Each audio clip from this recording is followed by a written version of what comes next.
వివాహం అయ్యి 14 సంవత్సరాలు అవుతుంది.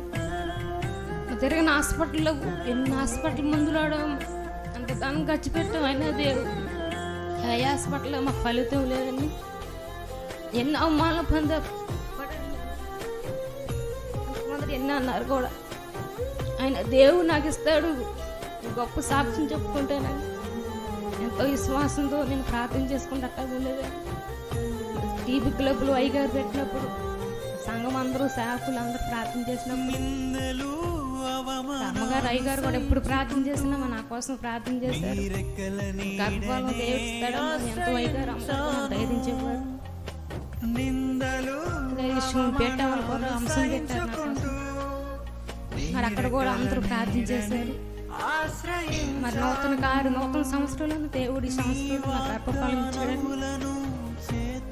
3వ మంత్ వచ్చింది. నాకు కేవలం ఆత్మీయతలు చేసిన ప్రార్థన, సంఘం చేసిన ప్రార్థన, దేవుడి సన్నిధిలో కూడా నేను శనివారం కూడా వచ్చి దేవుడి పరిచర్య చేసుకుంటూ ఉండేది.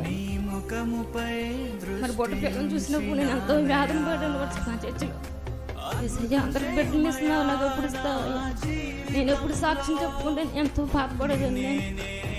నన్ను ఒక ఆశతో నేను పెట్టాలో ప్రార్థన చేసుకున్నదాన్ని. ఈసయ్యా ఎప్పటికైనా నాకు ఇస్తావయ్యా, ఇస్తావని నమ్మకంతో నేను అడుగుతున్నానని ప్రేటావులో ప్రార్థన చేసుకునేదాన్ని. మరి అదేవిధంగా గొప్ప మేలు ఈ సంవత్సరం నా పక్కన జరిగించాడు దేవుడు. కానీ నా కోసం ప్రార్థన చేసిన ఆత్మీయ తండ్రికి ఇద్దరికి నా వందనాలు, సంఘానికి మీరు అందరికీ నా వందనాలు. సాక్షి దేవుడు దీవించింది. హల్లెలూయా.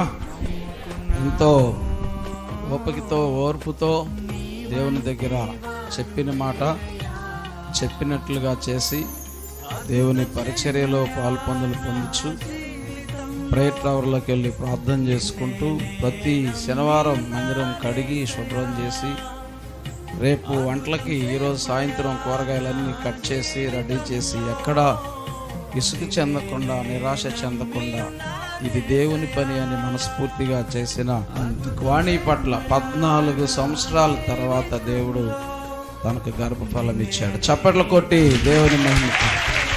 హల్లెలూయా. చేసిన ప్రార్థనలు ఎప్పుడు వృధా కావు. లోబడి ప్రార్థన చేసుకుంటే దేవుడు ఎన్ని అద్భుత కార్యాలైనా మన పట్ల జరిగించునుగాక.